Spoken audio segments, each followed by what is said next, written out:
This is part 2 of the Tower of London in London, England. We've gone through the White Tower, and now we're going to go through the rest of the complex. There are lots of other towers to go into.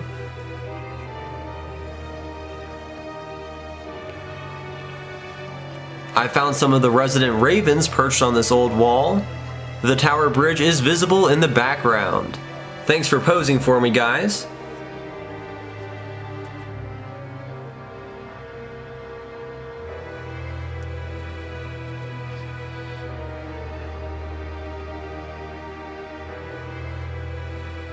Alright, we're going to be heading inside the ominous Bloody Tower, which was called the Garden Tower before children were murdered inside. The famed explorer Sir Walter Raleigh, the founder of the lost colony of Roanoke, was probably the most famous prisoner here at the Bloody Tower, and this room was his study. Even though he had been Queen Elizabeth's favorite, her successor James I had him arrested for treason and a supposed plot against him, and so Raleigh was stuck in the Bloody Tower for 13 years. Now, he had a lot of money, the interior was made more comfortable for him and his family, and they even had 3 servants, but he was apparently never in a good mental state while here. Raleigh spent lots of time in this study, trying to keep entertained during those 13 long years. He wrote his history of the world in here. Raleigh was finally released in 1616, went on one more foreign voyage, before he was arrested again and executed in 1618. Raleigh may have made this pipe, and this is a drug jar from Sir Walter Raleigh's confection, which was based on a medicinal remedy he created while imprisoned here.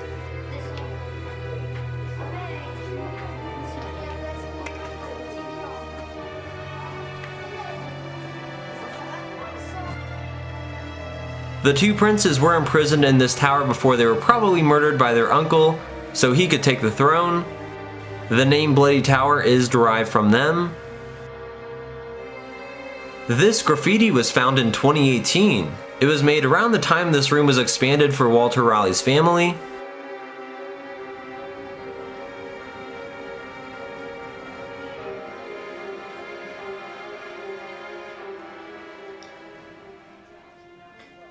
This was the site of Sir Walter Raleigh's garden. He was allowed to create a medicine garden here, using lots of plants he found in South America, and he made herbal medicines. This is the passageway that goes beneath the Bloody Tower.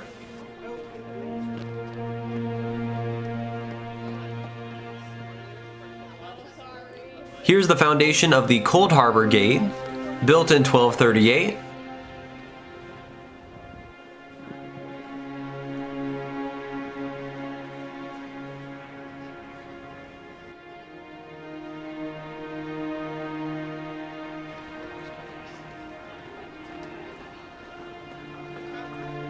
This is the Bloody Tower. Raleigh's study is behind that second window. There is a torture exhibit right by the Bloody Tower.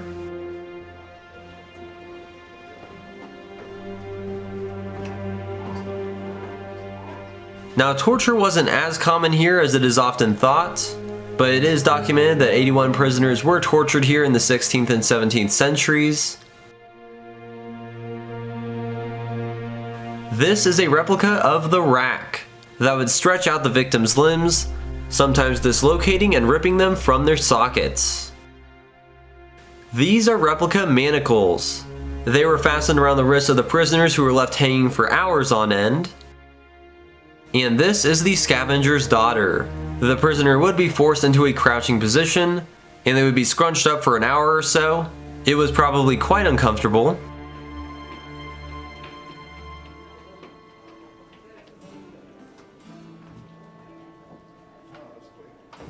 That's a wire polar bear sculpture. This is where one used to be chained up as part of the royal menagerie.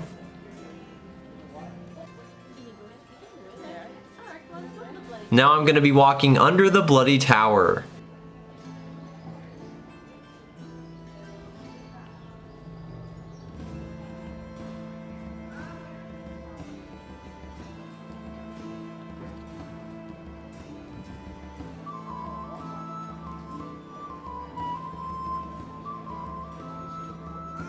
That's the classic portcullis of the Bloody Tower.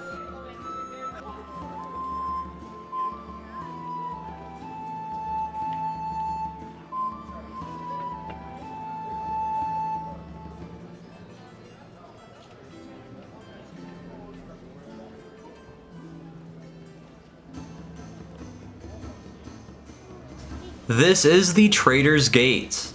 It was the entrance used to transport the Tudors' prisoners into the tower.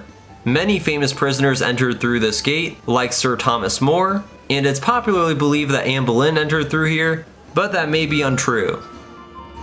It's an unusual water gateway. It was flooded like this back in the day. There was actually an engine that originally ran on tidal force or by horsepower that could raise and lower the water. It was later a steam engine.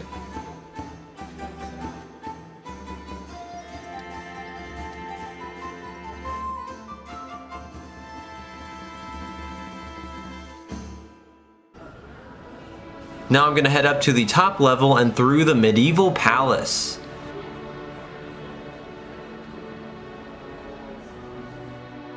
Most of this section, including St. Thomas's Tower and the Traitor's Gate below, was built by Edward I in the late 1270s.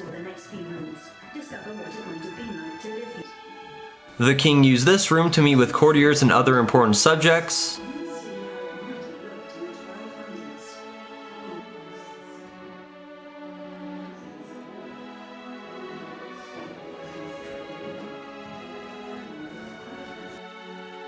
This was King Edward's bedchamber, but all the furnishings and wallpaper are recreated, but they had a lot of sources to work with, so it's pretty close to how it looked. He had a very fancy bed, and it was very large because he was 6'2". Edward also had this little chapel and oratory on the side of his bedchamber.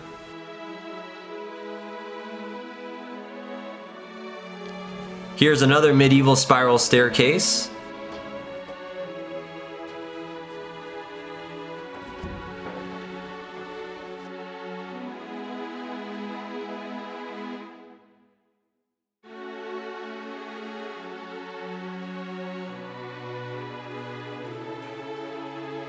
Now inside the older Wakefield Tower, which was built in 1220. This was King Henry III's palace and throne room. He was the father of Edward.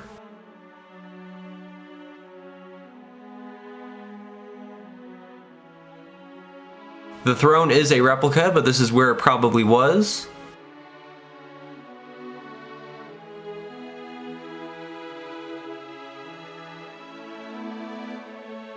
Here is the private chapel of King Henry. It has lots of textiles, painted decorations, and stained glass windows. That plaque says, by tradition, Henry VI died here in 1471. Yeah, he was not a great king and sorta went mad, so he was probably assassinated here by orders of King Edward IV.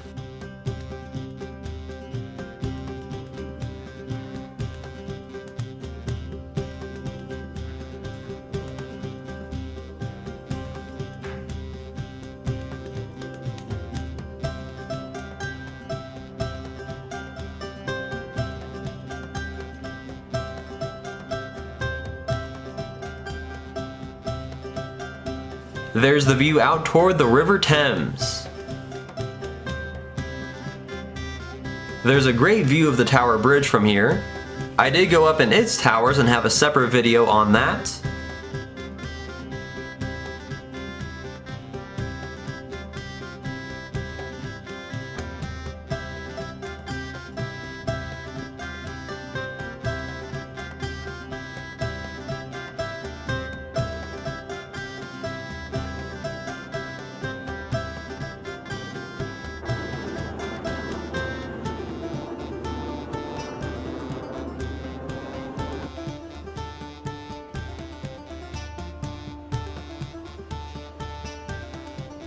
This is the Lanthorn Tower, which was built in the 1220s and 30s. Here are some artifacts from life in Edward's court, which include about 700 people. Here's a small portable altarpiece like the ones Henry and Edward would have owned.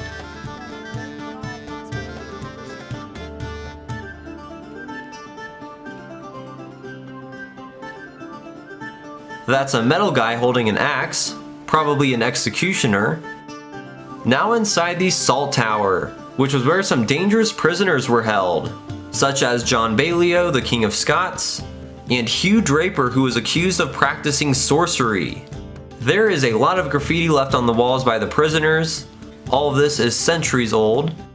This was carved by Hugh Draper, the accused sorcerer.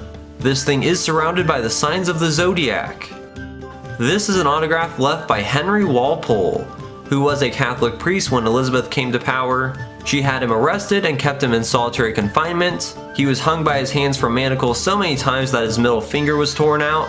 He was eventually hung, drawn, and quartered.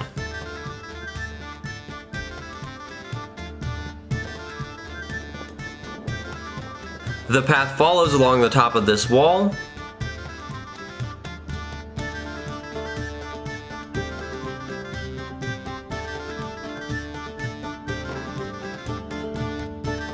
This tower has a display on guarding the Tower of London. The massive walls and towers made this a formidable war machine, and the men stationed here were armed with weapons like crossbows. And here's some more graffiti.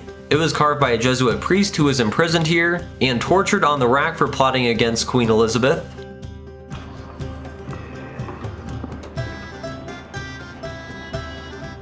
This guy is defending the tower.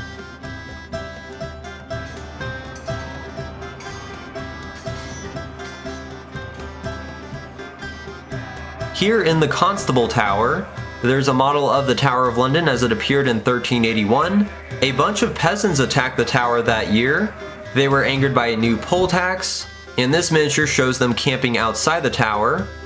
They did successfully break in, and they attacked the hated Simon Sudbury, the Archbishop of Canterbury, who was an advisor to the king and blamed for the tax, and they beheaded him. But overall the rebellion failed.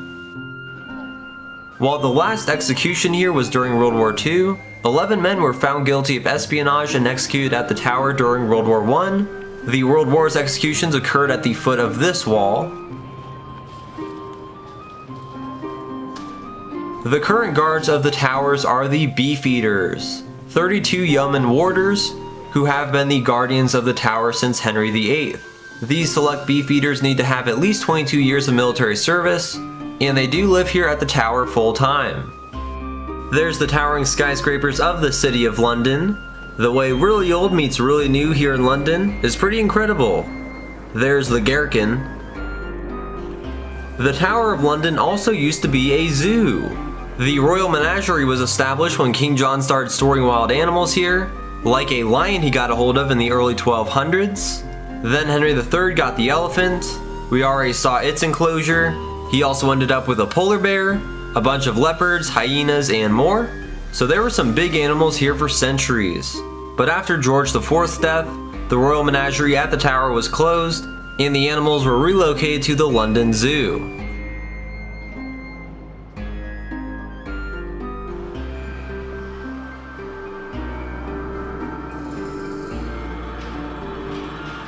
Not sure what's going on in here.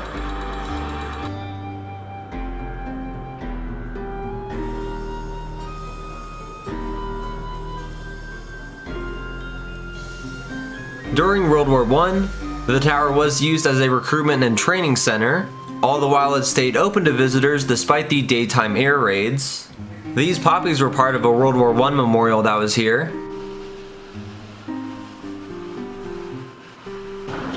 There's the steeple of the Church of St. Peter in Chains, and behind it is the Shard, the tallest building in London. Back on the ground level, there's one of the Beefeaters in uniform.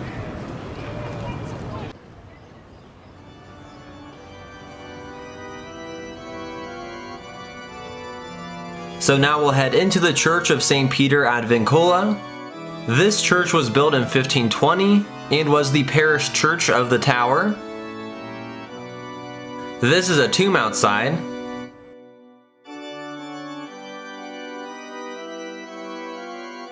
This is a very historic church, and there are a lot of famous people buried in here who were executed at the Tower of London. There's a memorial to the Duke of Wellington. This is the royal pavement, under which Queen Anne Boleyn and Queen Catherine Howard are buried. Though it's kind of hard to see from this far away, Lady Jane Grey is also buried under there. She was queen for 9 days, but Mary took the throne and had her executed. This is a 300-year-old organ. All the kings and queens have heard it play since 1699.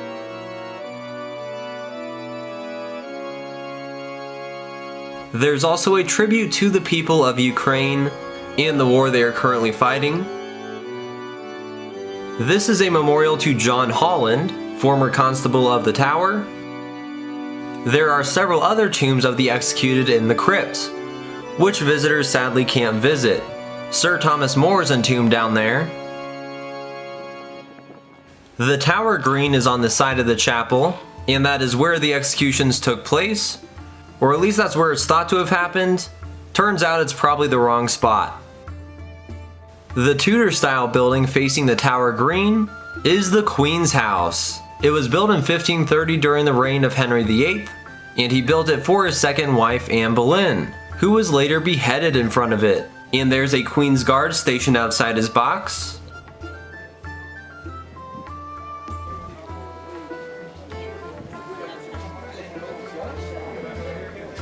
It is now home to the resident governor of the Tower. However, the Queen could choose to stay and live here if she wanted.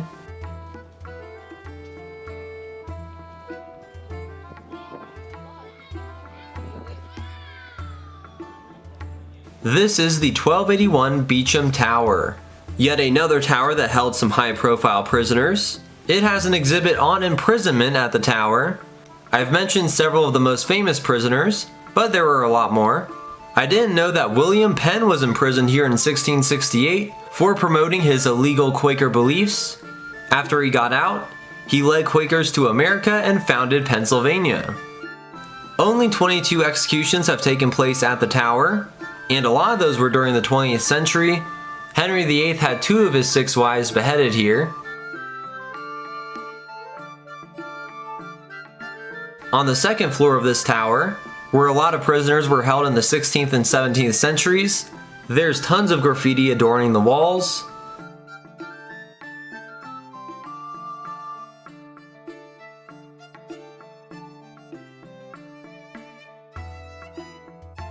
Some of the graffiti is very intricate. Guess they had a lot of time on their hands. The Lady Jane Grey's husband was imprisoned here before he was executed. His beheaded body was shown to Jane Grey just before she was executed. Here's a corridor built inside the defensive wall. It has lots of loop slit windows for bows.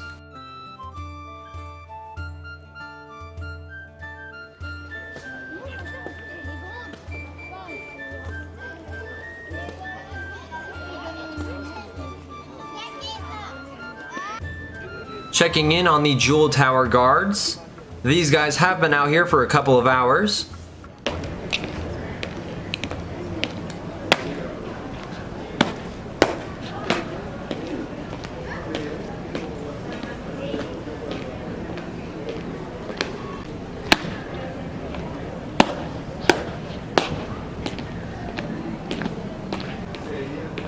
They're stationed in between the Waterloo Battery. These 6-pounder guns were captured at the Battle of Waterloo.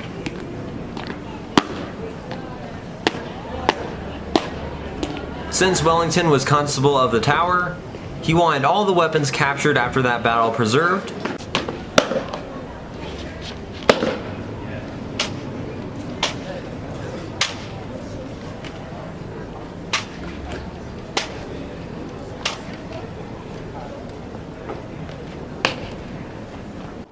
This building was an old officers' quarters, but now it is home to the Fusiliers Museum. So let's take a look at that.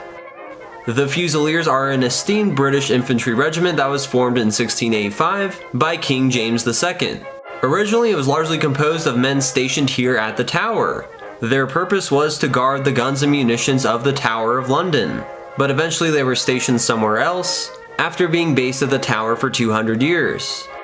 Here's a placard about Major John Andre, who was a Royal Fusilier And during the American War of Independence, as it's called here, he was a spy, but he was caught and hanged.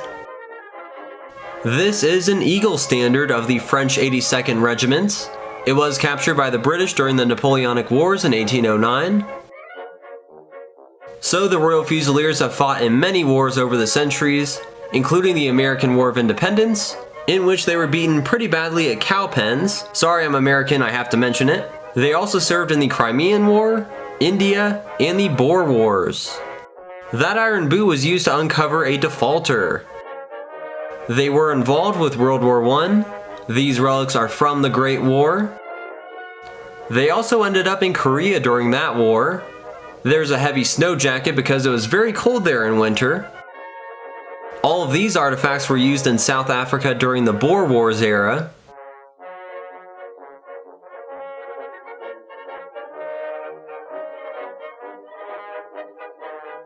This was the Fusilier uniform of King George V, who was the Colonel-in-Chief of the Royal Fusiliers during the 1930s until his death. This wax depiction of him is also holding his sword. Here are some World War II pieces, including some relics liberated from the Nazis. This is the taxidermied head of Donald Duck, the mascot of the 9th Battalion of the Royal Fusiliers. This white tablecloth was used by the German troops to wave surrender at the Battle of Monte Cassino in Italy. That's pretty neat. Here's a full case of German relics taken during World War I. This is a more modern Fusilier uniform, adapted for the combat of today. And here's a giant GPMG machine gun. This is an interesting museum, a good addition that I think a lot of people skip over. There's a portrait of Fusilier Maurice James Dease, who was killed in action during the Great War. These are Victoria Crosses that were awarded to Fusiliers. They are the most prestigious military awards in Britain. And here's a whole bunch more British medals. There are even extra cases to open.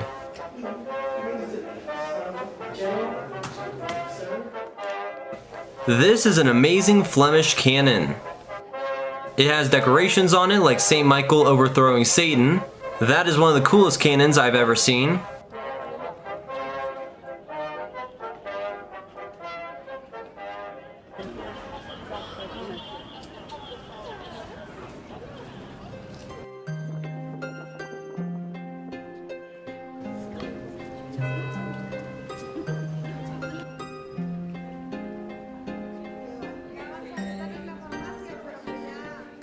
Now I'm walking back down beneath the Bloody Tower and past the Traitor's Gate to see the Mint exhibit.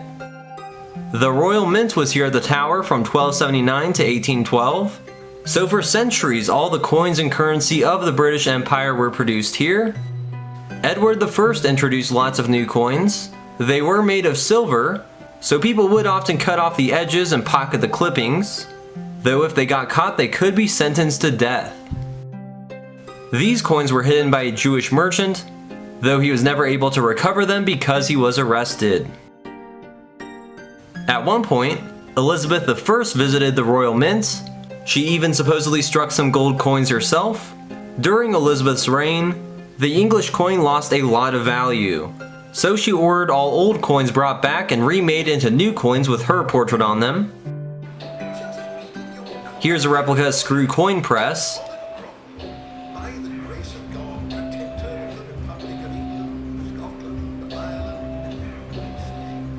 Eventually they figured out how to protect the coins from illegal clipping. Here are some interesting 17th century coins and trial plates, including a Cromwell crown and a Charles II gold trial plate. Isaac Newton was appointed as the warden of the Mint in 1696 to oversee the Great Recoinage. He calculated some efficient ways of going about completely revamping Britain's currency, and here are some golden guinea coins. Give yourself up. There's a good man. Go ahead for this. Come along. We need a fighter. You need to stay with us.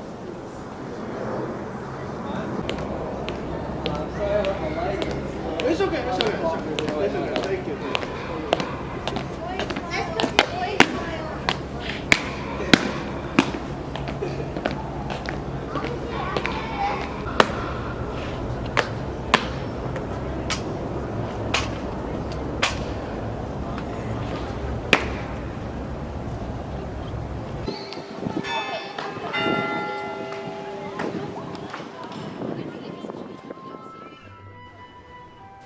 Alright, so that's gonna do it for the Tower of London. Unfortunately, I didn't make it in to see the crown jewels, but I couldn't have shown them anyways. This place is so overwhelming. The layers of history are so impressive, and I think this is one of my favorite places I've ever been. Now I'm going to walk around the entire Tower of London.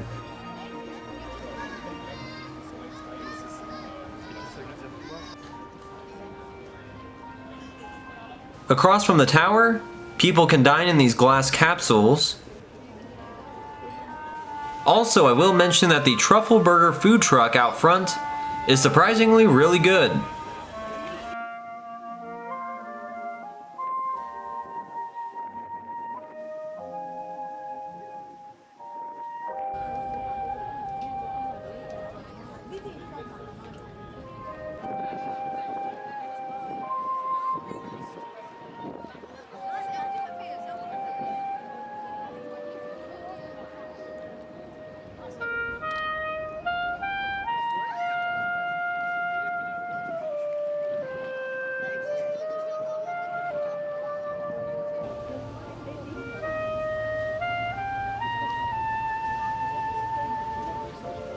Here's what the Traitor's Gate looks like from the outside. This is where a lot of prisoners were brought in on a barge before being locked up in some dreary tower.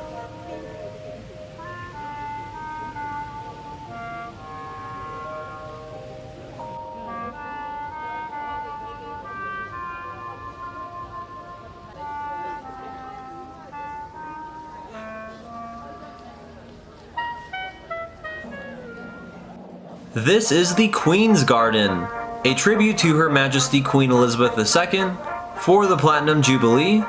There's a crown.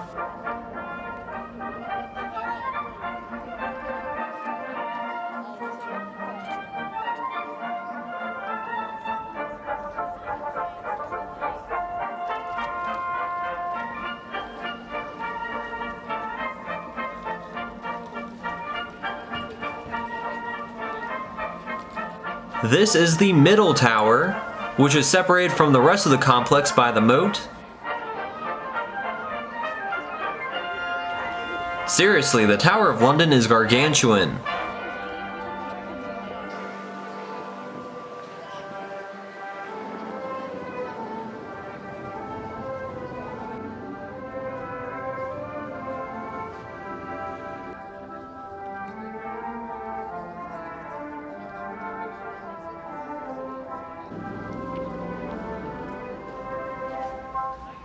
This is the moat of the Tower of London, which has recently undergone a transformation into Super Bloom.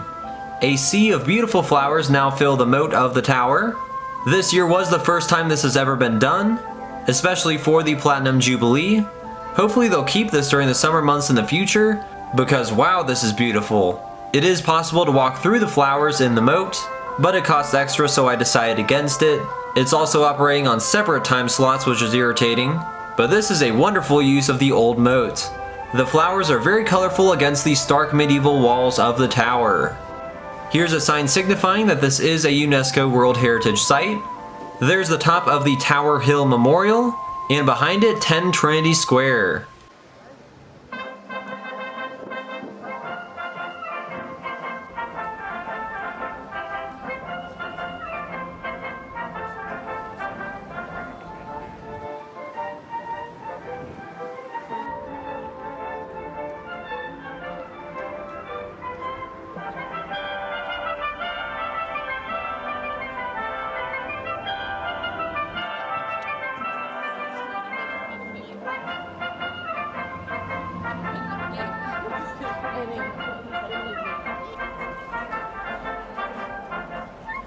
These are the remains of the Tower Hill postern, a medieval gate tower that was part of the city wall.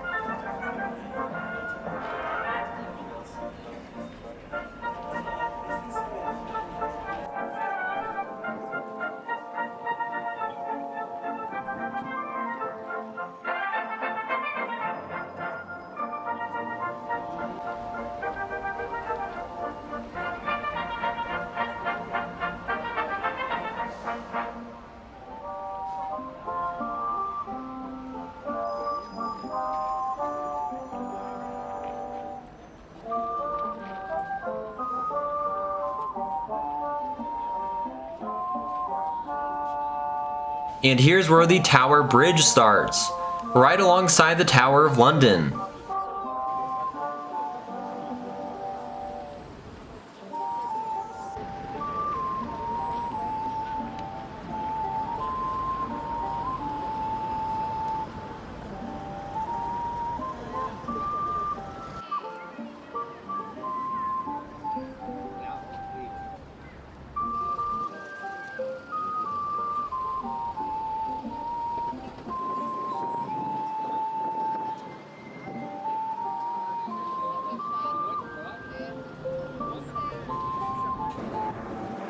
So the Tower of London is absolutely amazing. A definite must-see while in London. If you enjoyed this tour of the tower, then please consider liking this video, sharing it, and subscribing to my channel. I make videos on all sorts of historic locations like this, as well as museums, roadside attractions, natural wonders, and more, here in Europe and in America. I did film several other videos in London on this trip. Also make sure to watch part 1, which featured the White Tower. That video is linked in the description. Thanks for watching.